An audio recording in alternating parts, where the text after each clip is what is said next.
abrigo del Señor, bajo su sombra morará. Diré al Señor, mi castillo eres tú, aquí quiero vivir. El que habita al abrigo del Señor, bajo su sombra morará. Diré al Señor, mi castillo eres tú, aquí. Bendiciones. La meditación de hoy titula Vivamos como verdaderos cristianos. ¿Te has preguntado alguna vez qué nos diría el apóstol Pablo si viviera en este tiempo? Nosotros, claro, le escribiríamos un WhatsApp, hablándole de nuestras circunstancias, le diríamos, somos la Iglesia de la Paz, todavía estamos bajo la pandemia del COVID-19, y en pocos días iremos a votar para elegir nuestras autoridades. Y le hablaríamos de lo que acontece con nosotros, y al final escribiríamos, ¿qué consejo nos das, Pablo? ¿Qué deberíamos hacer? Pienso que no nos respondería con las palabras dadas a los Gálatas. Algo así como, oh paseños insensatos, ¿quién os fascinó para no obedecer la verdad? Porque creemos en la obra de Cristo como único medio para acercarnos a Dios, y que somos salvos por la sola fe. Pienso que tampoco recibiríamos la respuesta como la carta que recibieron los corintios, porque creemos en la autoridad de Pablo. Como el apóstol a los gentiles, no precisaría defender su apostolado con nosotros. Los filipenses eran una iglesia conocida por el apóstol. Él había vivido con ellos. Entonces posiblemente no serían esas palabras. Me parece que para satisfacer la pregunta que propuse, podríamos considerar la epístola de Pablo a los colosenses. La iglesia de Colosas no fue fundada por el apóstol Pablo, aunque sí fue originada por su ministerio. ¿Qué quiere decir eso? Durante el tercer viaje misionero de Pablo, él estuvo en Éfeso 2 años. Tal fue su ministerio y predicación, que leemos en los Hechos de los Apóstoles 19:10, de manera que todos los que habitaban en Asia, judíos y griegos, oyeron la palabra del Señor Jesús. Al parecer, fruto de esa predicación, un hombre oriundo de Colosas, de nombre Epafras, estuvo en Éfeso en algún momento de esos 2 años. Se convirtió al Señor Jesús y de vuelta a su tierra llevó el Evangelio consigo. No se lo quedó, sino que compartió de él entre familiares y amigos, y de esa manera habría surgido la iglesia de Colosas. La existencia de esta iglesia, al parecer, fue del conocimiento de Pablo, quien si bien no conocía a todos los miembros de la iglesia, de alguna manera había intimado con sus líderes. A estos y a toda la iglesia, algunos años después, les llegaría de parte de Pablo la carta que conocemos como Colosenses. Esta meditación está basada en la epístola de Pablo a los Colosenses, capítulo 1, versos 9 al 14. Colosenses 1, 9 al 14. La palabra del Señor dice: por lo cual también nosotros, desde el día que lo oímos, no cesamos de orar por vosotros, y de pedir que seáis llenos del conocimiento de su voluntad, en toda sabiduría e inteligencia espiritual, para que andéis como es digno del Señor, agradándole en todo, llevando fruto en toda buena obra, creciendo en el conocimiento de Dios. Verso 11, fortalecidos con todo poder, conforme a la potencia de su gloria, para toda paciencia y longanimidad, con gozo, dando gracias al Padre, que nos hizo aptos para participar de la herencia de los santos en luz, el cual nos ha librado de la potestad de las tinieblas y trasladado al reino de su amado Hijo, en quien tenemos redención por su sangre, el perdón de los pecados. Basados en esta porción, llegaremos a la conclusión de que debemos afirmarnos con toda decisión en el camino de la vida cristiana. Debemos afirmarnos con toda decisión en el camino de la vida cristiana. ¿Cómo puedes afirmarte en la vida cristiana? 3 puntos. Teniendo mayor conocimiento de la voluntad de Dios. Teniendo mayor conocimiento de la voluntad de Dios. El segundo punto, estando fortalecido y agradecido con el Padre. Estando fortalecido y agradecido con el Padre y viviendo como ciudadano del reino eterno. Viviendo como ciudadano del reino eterno. Vayamos al primer punto. Teniendo mayor conocimiento de la voluntad de Dios. La particularidad de los creyentes de Colosas es que tenían fe en el Señor Jesús, y esta fe estaba reflejada en su muestra de amor por los creyentes. Asimismo tenían un gran aprecio por Pablo, aun sin conocerlo. Al enterarse de eso, Pablo y Timoteo, más allá de solo sentir alegría por la existencia de una nueva comunidad de creyentes en Colosas, ellos y su entorno lo que hacen es orar de forma constante por estos nuevos creyentes. Y el contenido de esas oraciones por estos creyentes lo vemos en estos versos. En las palabras previas a esta sección, podemos entender que Pablo les dice más o menos algo así. Ustedes tienen fe en Cristo, aman a todos los creyentes y también nos aman en el Espíritu. Nosotros también los amamos. Y luego, no cesamos de orar por vosotros y de pedir, continuará la carta. La oración siempre tiene el sentido de adorar, de rogar a Dios. Y esta palabra oración se diferencia de pedir, con la que continúa Pablo, en que esta última expresa una actitud suplicante y reconoce la inferioridad del que suplica respecto a aquel a quien suplica. Entonces, al acercarnos en oración a Dios, debemos hacerlo en una actitud del suplicante, teniendo en mente nuestra condición de inferioridad. Debiera ser obvio. El problema es que vemos en televisión o en Internet a algunos que se dirigen a Dios como si ellos fueran los superiores, que hablan a un ser que más bien fuera como su sirviente. Y nosotros, imbuidos por este mal ejemplo, corremos el riesgo de querer hacer lo mismo. Entonces, cuando nos acerquemos a Dios en oración, en la alabanza o en cualquier otro momento, tengamos en mente nuestra inferioridad, tremenda inferioridad, y entonces desde esa posición hablemos con Dios. Ahora, ¿cuál es el pedido de Pablo por los colosenses? Dice inicialmente que seáis llenos del conocimiento de su voluntad en toda sabiduría e inteligencia espiritual. Es decir, que los colosenses tengan la completa comprensión de lo que Dios quiere de ellos, que estén plenamente convencidos de lo que Dios quiere, de lo que les demanda, y este conocimiento no sea solo intuitivo, sino que para llegar a él medien la sabiduría y la inteligencia espiritual. ¿Qué quiere decir con sabiduría? La sabiduría es la percepción verdadera de la naturaleza de las cosas.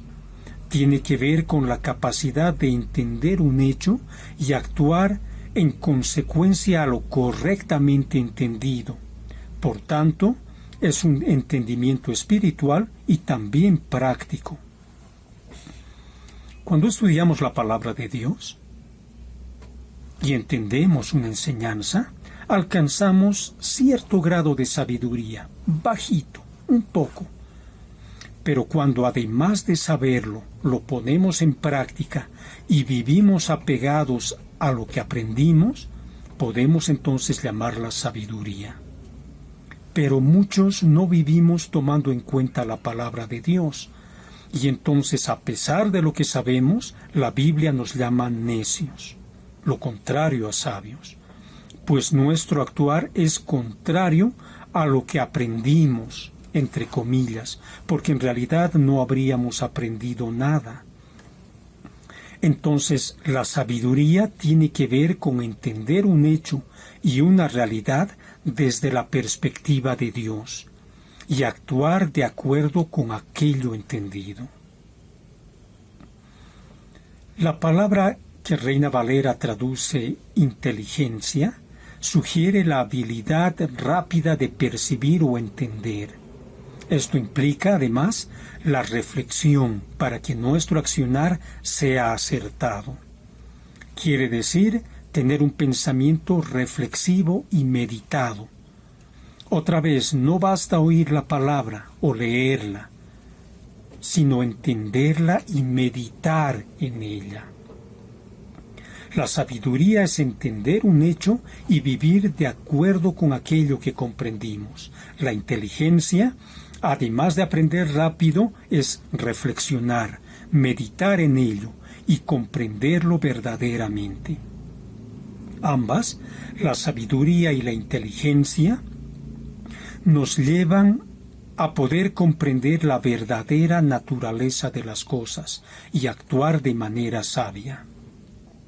Sumando a ello, la sabiduría e inteligencia deben tener un origen espiritual, porque provienen del Espíritu Santo, son parte de la obra del Espíritu Santo en el interior de los creyentes. Esto quiere decir que la oración de Pablo es que los colosenses sean guiados por el Espíritu Santo, que vivan en comunión con el Espíritu Santo. Y de seguro es lo que el Señor mismo desea para nosotros, que seamos guiados por su Espíritu para entender las cosas de Dios, reflexionar, meditar en ellas y vivir de acuerdo con ello. Ese es el camino que nos lleva a alcanzar una vida para la gloria de Dios. Tanto la sabiduría como la inteligencia en la vida del creyente tienen el propósito de que viva de una manera que conviene a los planes de Dios. El creyente debe vivir de una manera que conviene a los planes del Señor. Entonces deberías preguntarte, ¿cuáles son los planes que Dios tiene para mí? ¿Cuáles son los planes que Dios tiene para mí?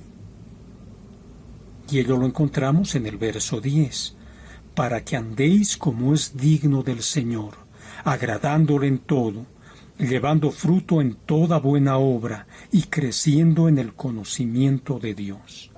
Su primer plan es que lleves una vida que le agrade, es decir, que Dios esté complacido con tu vida, que lo que hagas le sea satisfactorio.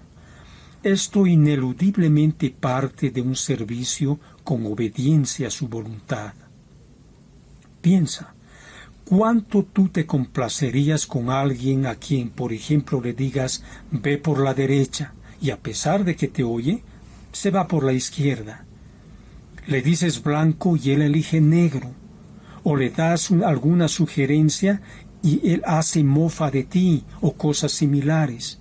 Nada, ¿no es cierto? Alguien que te contradice no te será agradable. De forma similar pasa con Dios.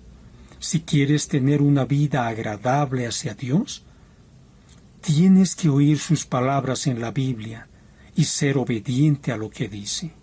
Y esto es precisamente lo que el Señor Jesús dijo repetidas veces a sus seguidores. Por ejemplo, en Juan 14:15, si me amáis, guardad mis mandamientos. Una vida agradable a Dios es una vida obediente a Él y su palabra. El siguiente plan para ti es que des fruto. Ahora, el sentido principal de dar fruto es el de realizar en todo momento obras que sean moralmente buenas, con motivaciones correctas y que tengan efectos beneficiosos. Por lo tanto, no está hablando de realizar obras que convengan a tus intereses, sino a los intereses de Dios. Obras provechosas que den testimonio de Él. El dar fruto, principalmente, no es, como se suele decir, ganar personas para Cristo. Porque si el actuar de la persona no es agradable a Dios, o no vive realizando obras buenas, no ganará personas para Cristo, sino que reproducirá su mala actitud en el evangelizado. Aquel creerá ser salvo, aunque seguirá siendo una persona que vive fuera del plan de Dios. La tercera mira de Dios para tu vida es que crezcas en el conocimiento de Dios. Una vez más, no se trata de acumular saber intelectual, saber al que ya tenemos, sino que implica un conocimiento experimental, conocer a Dios experimental y relacionalmente, tener vivencia con Él. La gracia divina de conocer a Dios es la motivación y a la vez el objetivo a alcanzar. Relacionarnos con Dios en esa dimensión nos llevará a un mayor conocimiento, y aún cada vez mayor y mayor y mayor conocerle y relacionarnos de esa manera con Dios. No hay límite en esta labor. Por eso el Señor Jesús dice en Juan 17:3, y esta es la vida eterna, que te conozcan a ti, el único Dios verdadero, y a Jesucristo, a quien has enviado. De manera que el que crezcas en el conocimiento de Dios debe ser lo habitual, y asimismo lo más deseado y lo constante. Una de las cosas de las que se da cuenta un niño es que a él le tocó obedecer, que él es al que manda todo el mundo, no solo sus papás, sus hermanos mayores, los tíos, los primos, y de pronto piensa internamente a qué hora mando yo, y no hay quien, al menos al principio. Y entonces una de las razones por las que él quiere ser mayor es precisamente poder mandar y ser obedecido. En nuestra relación con Dios siempre tendremos la posición de niños, pero de niños que de buen agrado obedezcan a Dios. Debemos oír atentos lo que Dios nos dice en su palabra, meditar en ella, vivir de acuerdo a lo que Dios nos dice. En otras palabras, obedecer a Dios. Eso es ser sabios e inteligentes. Tengamos por cierto que aquello que Dios nos manda y desea para nosotros será siempre lo mejor. A veces no nos parecerá así. En esas circunstancias, oigamos a Dios, creámosle y sigámosle y no le fallemos, sigamos con lo que Él nos dice. En esta meditación, basados en la epístola a los Colosenses, estamos viendo nuestra necesidad de afirmarnos con toda decisión en el camino de la vida cristiana. ¿Cómo puedes afirmarte en la vida cristiana? El primer punto era teniendo un mayor conocimiento de la voluntad de Dios.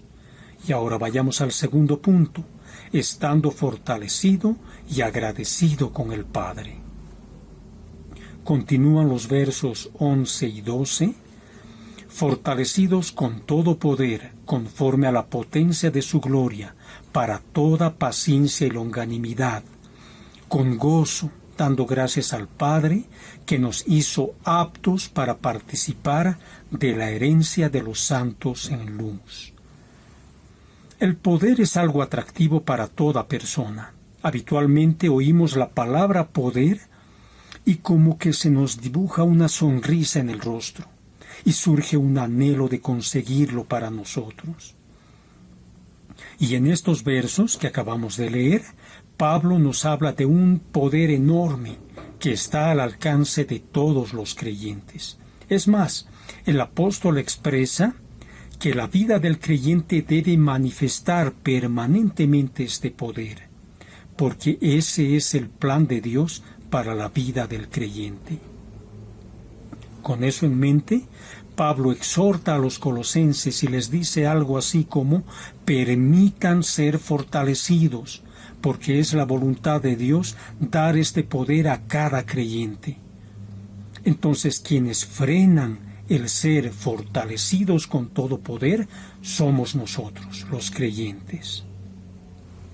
Al hablar de ese poder, debemos decir que primero procede de Dios y segundo, que ese empoderamiento es de acuerdo a la potencia de la gloria de Dios, de acuerdo a su dominio, a su imperio. Dios es todopoderoso, su dominio es absoluto, su poder es total. Entonces el poder para el creyente es mayor y mejor de lo que podemos imaginar, porque el límite de ese poder está determinado por lo que Dios es, y Él es infinito. Imagina a alguien necesitando ayuda y pidiéndola a un multimillonario. Podría recibir poco dinero, unas cuantas monedas, pero si aquel multimillonario diera esa ayuda conforme a lo que él posee, el monto recibido necesariamente sería muy elevado. Dios quiere que tú seas fortalecido con todo poder, y no una pizca de poder, sino verdaderamente empoderado con todo poder, de acuerdo al poder, la fuerza, el dominio de Dios. Entonces ese poder es inimaginablemente grande. Pero ¿cuál es la finalidad de tanto poder? El propósito de Dios para que recibamos ese poder es para toda paciencia y longanimidad, para que tú como creyente seas paciente y soportes las aflicciones, incluso las inmerecidas, y te mantengas de buen ánimo, incluso cuando estés en las peores circunstancias posibles. Sea que se trate de una fuerte aflicción, dolor o angustia surgida de improviso, o se trate de una enfermedad degenerativa, o de problemas de larga data que no pueden ser resueltos, o tal vez de un padecimiento constante que está desde que recuerdas. Dios quiere darte todo el poder para que puedas vivir con Él en esas y otras circunstancias, pero no que estando con Él repitas una frase que nos es conocida: ¡qué macana! Repitiendo una vez: ¡qué macana! ¡Qué macana! ¡Qué desgracia a veces! O frases todavía peores. A finales del siglo pasado, había unos dibujos animados diferentes del resto para ese tiempo. Se llamaba He-Man.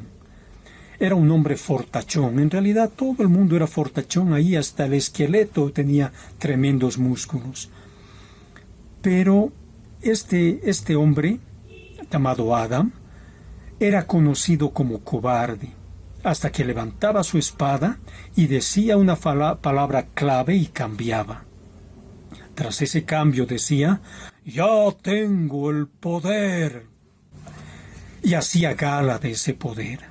Se enfrentaba victoriosamente a los malos de la serie. Un cambio de ese tipo quiere Dios para tu vida. Que seas fortalecido con todo poder y que vivas con ese poder, haciendo gala de él. Pero alguien podría pensar: así que chiste, es un poder que no pareciera ser poderoso. No es un poder que ataca, que enriquece o que nos muestre como los grandes. A diferencia de esa idea, Proverbios 16:32 dice: mejor es el que tarda en airarse que el fuerte, y el que se enseñorea de su espíritu que el que toma una ciudad. Nuestro verdadero contrincante en toda la vida está más cerca de nosotros de lo que pensamos. Nuestro más tenaz contrincante somos nosotros mismos. Y si con la ayuda de Dios podemos vencer a este contrincante, esa será nuestra mayor victoria, la mayor victoria de nuestras vidas. Continúa Pablo en el verso 12, con gozo, dando gracias al Padre que nos hizo aptos para participar de la herencia de los santos en luz. Acabamos de ver que las aflicciones son parte de la vida cristiana y de toda la vida, pero que son infaltables en la vida cristiana. Y para ello Dios tiene poder para fortalecernos. Y entre esas batallas, entre las batallas que tengamos, debemos tener una actitud correcta hacia Dios. En los planes de Dios está que seas agradecido con Él, y no por obligación o a regañadientes, sino con gozo.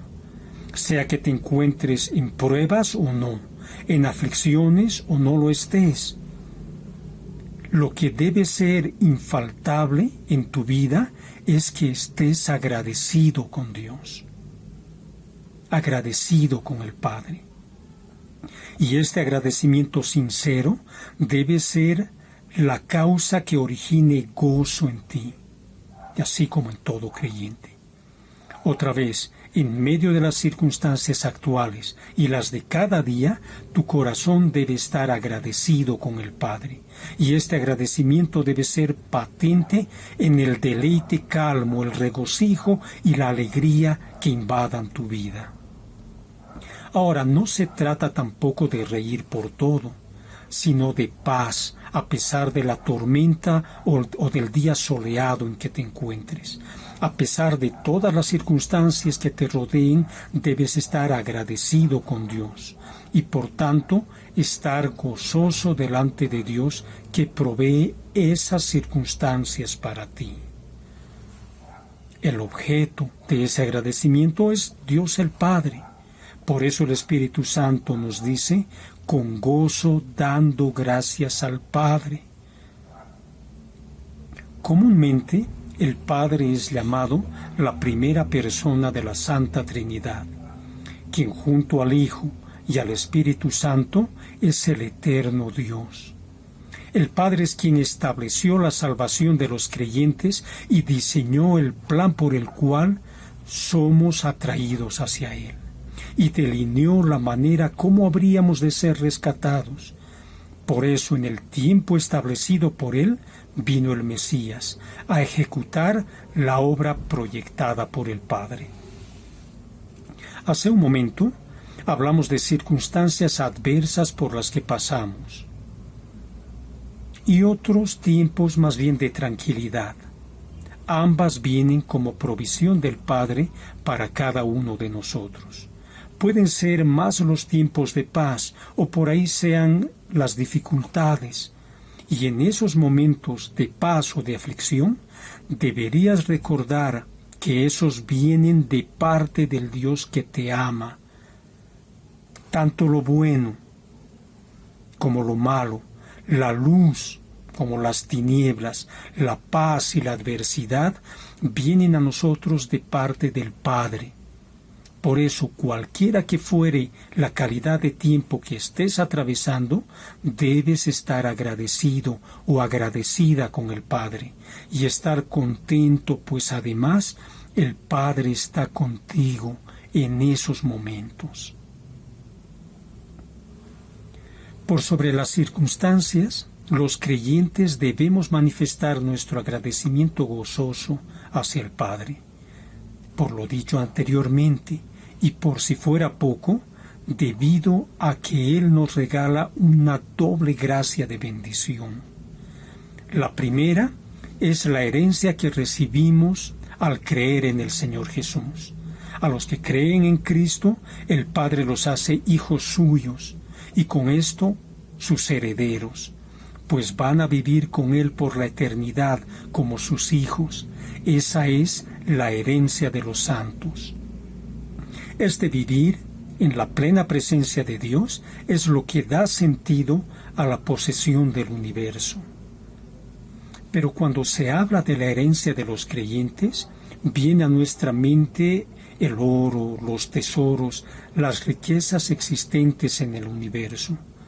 Y alguno osó decir algo así como: ¿para qué quiero riquezas allá? Yo las quiero aquí y ahora.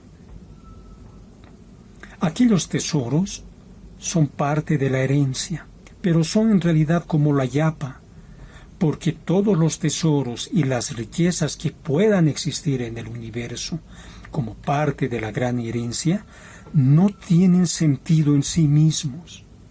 El estar en la eterna presencia de Dios, ese es el verdadero gran tesoro, el vivir en la cercanía del que dio su vida por nosotros, del que te ha amado a costa de su vida. Ese es el mayor tesoro. Lo otro es solamente una yapa, un aumento, y nunca lo realmente importante. Por eso Pablo nos habla de la herencia de los santos en luz, pues luz hace referencia a lo que Dios es y lo que hace. La salvación es luz, al igual que la gracia, el favor de Dios, el amor de Dios presente en los corazones, la paz de Dios. Eso y muchas cosas más están relacionadas con la luz. Aquello que es opuesto a las tinieblas, reflejadas por la maldad, la muerte, el dolor, el pecado y en general la lejanía de Dios, la oposición a Él y todo aquello que deviene de la lejanía y oposición a Dios. La primera gracia o regalo de Dios para los creyentes es participar de la herencia de los santos en luz. La segunda está relacionada con la anterior. No es menos importante, pero muchas veces pasa desapercibida. Y es que Dios ha capacitado a los creyentes para recibir su gracia, recibir la herencia de los santos. Podemos presentarlo así. Por el pecado estábamos destituidos de la gloria de Dios. Romanos 3:23, imposibilitados de acercarnos a Dios. Y menos pensar en una herencia cerca de Dios. Pero no solo estábamos lejos de Dios, sino que incluso si hubiéramos podido acercarnos a Él, no sabríamos cómo, ni para qué acercarnos a Dios, y hasta carecíamos el deseo de venir a Él. No tenía sentido el acercarse a Dios. Entonces, no es suficiente poder acercarnos a Dios, sino que necesitábamos la capacidad, la voluntad, el deseo de venir a Dios. Y el Padre nos da como un regalo el sentido, el deseo y la forma de venir a Él y disfrutar de su presencia, que es nuestra mayor herencia. Entonces Dios nos da dos regalos: el ser hijos suyos y por tanto herederos, y la capacidad, la sensibilidad para ser hijos suyos, para disfrutar de la herencia. Muchos predicadores han presentado el falso evangelio de cree en Jesús y todo te irá bien. Suena bonito, suena atractivo. ¿Quién no quiere dejar de sufrir?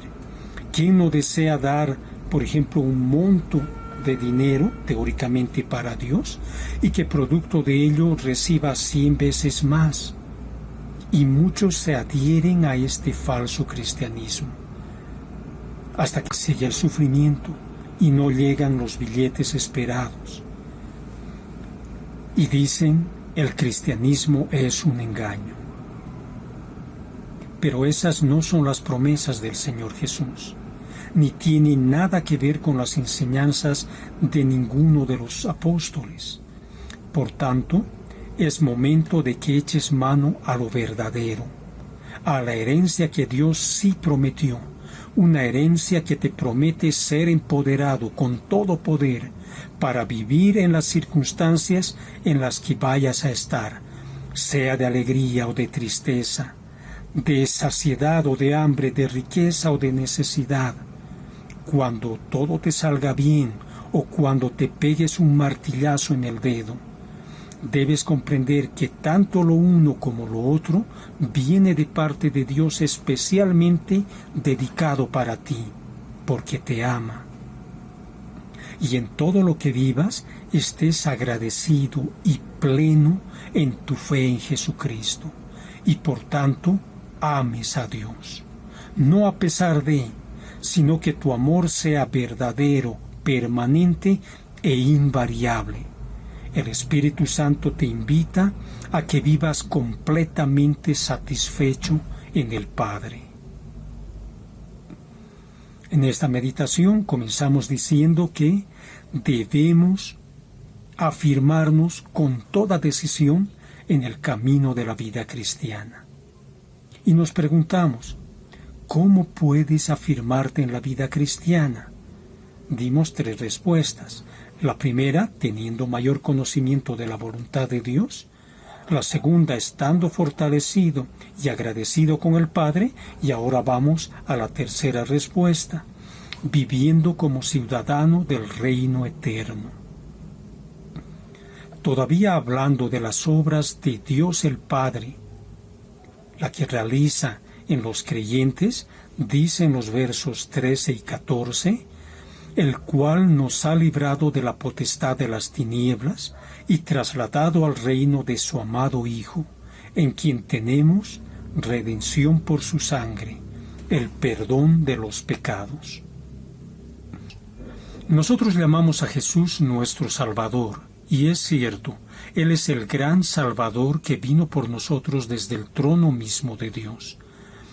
Pero esta obra no fue por la sola iniciativa suya. Una vez más, lo hecho por Él es el complemento del gran plan hecho por el Padre.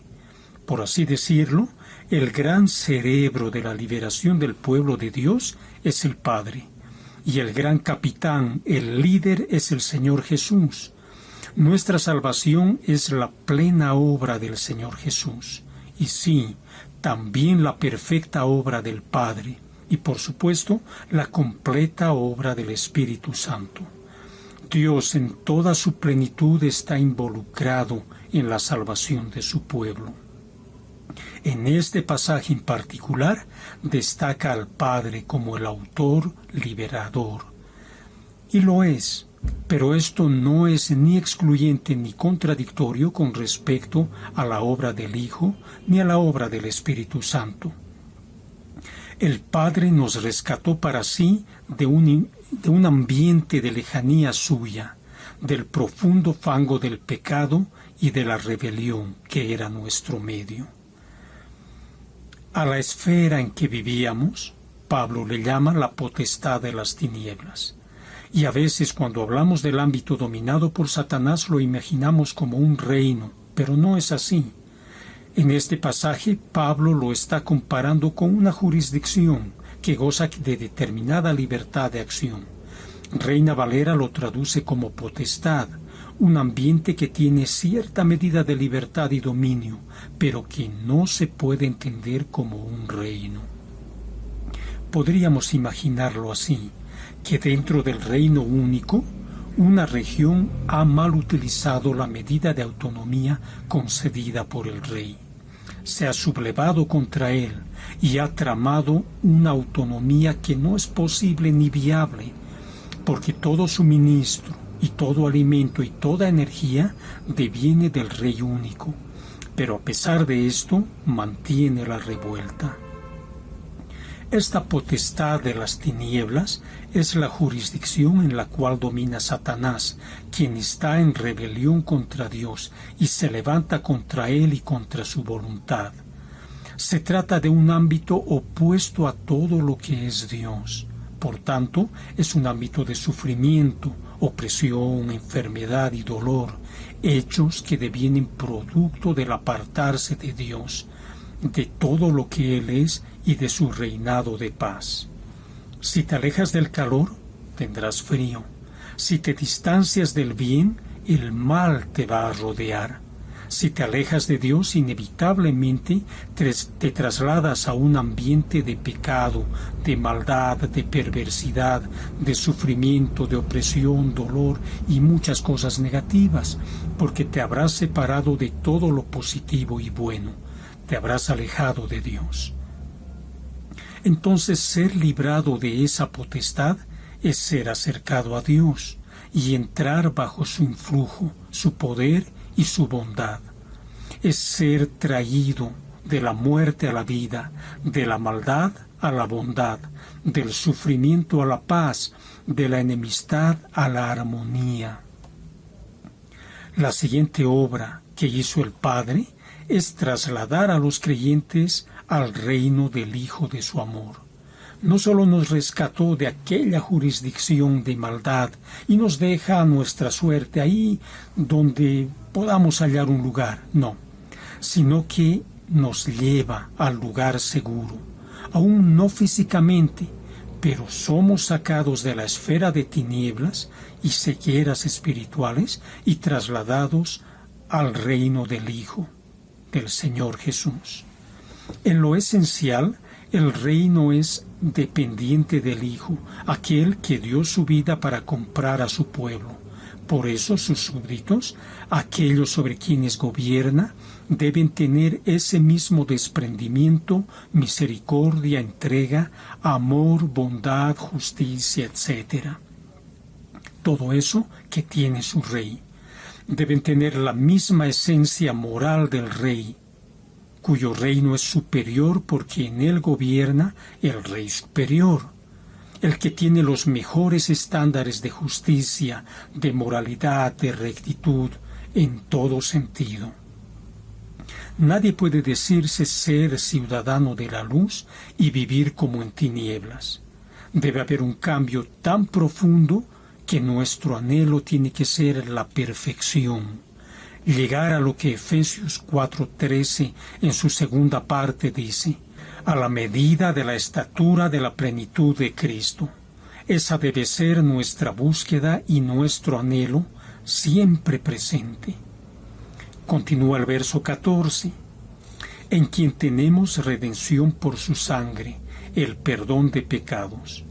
Esta palabra, redención, tiene el sentido de liberación, pero no una liberación producto de una amnistía o de una imposición o una especie de expropiación divina o algo así. La liberación del pecador no se da producto de la violencia divina, sino es una liberación para la que ha mediado una compra. El esclavo de nacimiento de la potestad de las tinieblas, sin esperanza de libertad, ni posibilidad, ni siquiera deseo, ni voluntad para ser libre, es comprado por el rey con el propósito de que sea liberado como un ciudadano de su reino. Y procede a la compra. El precio pagado es a todas luces inimaginablemente alto. No es una bagatela la que paga, y tampoco pide rebaja, como cuando vamos al mercado y para que nos rebajen el costo les vemos todas las fallas, golpes, decoloraciones, en fin. No pasa eso en la compra que realiza el rey. El precio pagado por él es el más alto que pueda existir en el universo. Es la vida misma del rey. ¿Has sabido alguna vez de alguien que compre algo y lo pague con su vida? El Señor Jesús es aquel que hizo eso. El Hijo amado compró esclavos caros que tienen el precio de su vida y pagó por ellos. Otra cosa que destaca Pablo en este pasaje de lo conseguido por el sacrificio del Dios hombre es el perdón de los pecados de aquellos pecadores. Estos que eran esclavos y rebeldes a la justicia de Dios. El pecado es rebelión contra Dios y su voluntad, Cada pecado y toda la variedad de ellos son muchas veces expresados en singular, el pecado. Producto de él hay enemistad entre el hombre y Dios, una enemistad insalvable, irreconciliable, mientras el pecador mantenga esa su característica, y que por sí mismo jamás puede dejarla, y como consecuencia es merecedor de la ira de Dios, lista para ser derramada sobre él. Entonces viene Cristo, libre de todo pecado, y toma el lugar del pecador al morir en un sacrificio vicario, es decir, un sacrificio en lugar del pecador. Él sufre la ira de Dios al tomar el lugar del pecador. Él recibe la consecuencia total del pecado, de todos los pecados, y el culpable que cree en Jesús como su Salvador queda sin atisbo de pecado, ni siquiera sospecha de pecado. Como consecuencia, ya no hay enemistad entre Dios y el creyente, y éste es atraído hacia Dios y hecho parte de su familia por el sacrificio de su Hijo. Debido a la obra de Cristo, el que fue pecador, alejado de Dios, sin posibilidad de acercarse a Él e incluso sin el deseo de hacerlo, ahora una vez libre, debe correr hacia Dios, debe cambiar su manera de pensar y tiene que vivir como un ciudadano del reino. Debe confiar en Dios, servirle y adorar a su Salvador. Que todos los posibles tesoros de su vida, sea familia, riqueza, joyas, equipo de fútbol, padres, hijos, lo que sea que hubiese sido su tesoro, de ahora en más quede opacado, pierda su brillo ante sus ojos y su corazón frente a la presencia del gran Dios que lo hubo redimido. Y entonces esté decidido a vivir para Dios y según la voluntad de Dios y para siempre. En Colosenses capítulo 1 versos 9 al 14, la porción que vimos, el Espíritu Santo nos exhorta a estar plenamente convencidos de lo que Dios quiere para nosotros, que seamos sabios e inteligentes para vivir en coherencia con la voluntad de Dios. Asimismo que debemos buscar la guía del Espíritu Santo para que con nuestros hechos demos la gloria a Dios. Y la base para conseguirlo es siendo obedientes a su palabra, dando frutos de conversión mediante la realización de obras moralmente buenas, con motivaciones correctas y efectos beneficiosos, y junto a ello crezcamos en el conocimiento experimental y relacional con Dios. Dios el Padre quiere empoderarnos para que seamos pacientes, que soportemos toda aflicción y vivamos agradecidos con Él, en cualquier tipo de circunstancia en que nos encontremos, sea buena o sea mala. La constante en nuestra vida debe ser el agradecimiento gozoso que tengamos hacia el Padre, porque Él nos ha libertado, nos ha hecho hijos suyos y herederos, y con ello nos ha capacitado para estar en su presencia y disfrutar de esta herencia eterna. Asimismo es Dios el Padre quien nos ha liberado a todos los creyentes, a todos aquellos que creemos en su Hijo Jesús como nuestro Salvador. Ya no somos más esclavos del pecado ni de Satanás, ni tampoco recibiremos la santa ira de Dios por nuestras pasadas rebeliones, porque ellas fueron pagadas por el Señor Jesús, al morir en el sacrificio que termina con nuestras rebeliones. Por ese sacrificio, los creyentes somos comprados, liberados, capacitados, para que con nuestros hechos vivamos dando la gloria a Dios. Los diamantes son el tipo de joyas más deseados. Son los materiales naturales más duros que se conozcan. Pero Para que adquieran su forma y brillo deseado, deben ser sometidos a procedimientos de tallado y pulido de extremo cuidado. Un pequeño error puede terminar fragmentándolo irremediablemente en múltiples trozos. Y por otro lado, sin ese proceso, quedarían como trozos de vidrio entre transparentes y opacos. Todos los diamantes deben ser sometidos a esos procesos de tallado y pulido para convertirse en verdaderas joyas. En cuanto al cristianismo, hay una falsa presentación del Evangelio, una más de tantas, que dice: Dios te ama tal cual eres y no quiere que cambies. Y es falsa, porque si fuera realidad y nadie requeriría cambiar para estar en la presencia de Dios, entonces no habría enemistad entre Dios y la humanidad, y no habría razón para que venga el Salvador. Pero Él vino y dio su vida para que tu naturaleza pecaminosa y tu práctica de pecado terminen, para que seas obediente a la voluntad de Dios y ser guiado por el Espíritu Santo. A diferencia del diamante, que pulido o no tiene la misma naturaleza de carbón, el creyente precisa un cambio rotundo en la naturaleza de su vida, de una naturaleza apartada de Dios, demostrada en sus diferentes actos de pecado y de rebeldía hacia la voluntad de Dios, a otra vida diferente que agrade a Dios y que a su vez el otrora pecador sienta satisfacción de obedecer a Dios, de buscarle, satisfacción en conocerle cada día más y se deleite en él, tanto que Dios llegue a ser su mayor tesoro. Si una vida consagrada a Dios, eso es lo que tiene que alcanzar, una verdadera vida consagrada a Dios.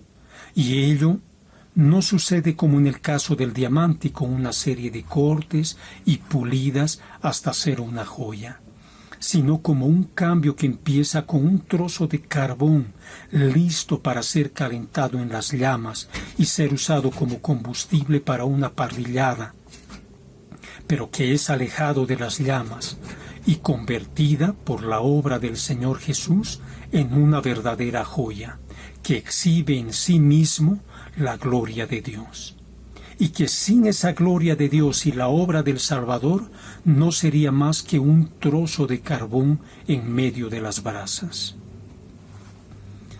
Hermanos, hermanas, ese cambio es el que el apóstol Pablo deseaba en la vida de los creyentes de Colosas, y es el cambio que Dios requiere de nosotros.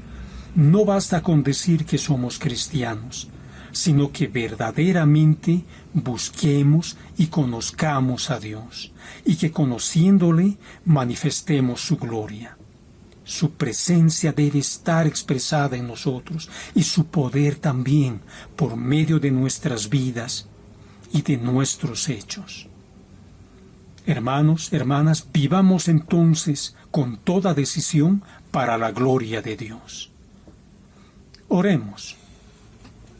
Padre bueno, nuestro Señor y Santo Dios, nos acercamos a ti, Señor, reconociendo que no cumplimos con estos requisitos. A pesar de la obra del Señor Jesús, hemos hecho aquello que hemos querido, y necesitamos que esfuerces nuestras manos, que pongas en nuestros corazones el deseo de vivir para tu gloria, de ser verdaderamente cristianos en todo lo que hagamos, en todo lo que digamos, en todo lo que pensemos. Señor, haz tu obra completa en nosotros, te pedimos. Y te pedimos también que esfuerces nuestras manos, nuestra mente, para que decididamente vivamos para ti en todo momento. En el nombre del Señor Jesús oramos. Amén.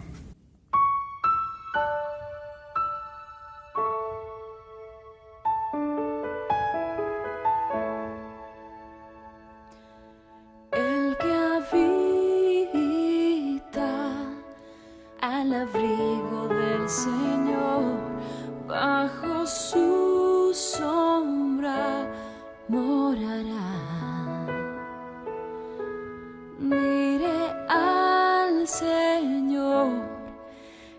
castillo eres tú, aquí quiero vivir. El que habita al abrigo del Señor, bajo su sombra morará. Diré al Señor, mi castillo eres tú, aquí quiero vivir.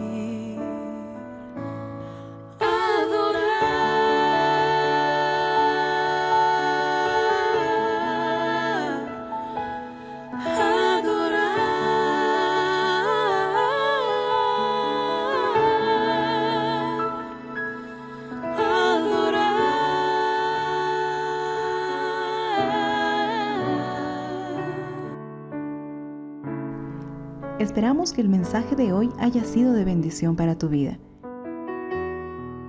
Si necesitas consejería o apoyo en oración, por favor no dudes en contactarte. Escríbenos a los siguientes números de WhatsApp. En la Ciudad del Alto, al número 719-05-791. 719-05-791. En la zona central, al número 732-11-354. 732-11-354. En la zona sur, al número 656-5973. 656-5973. Que Dios te bendiga.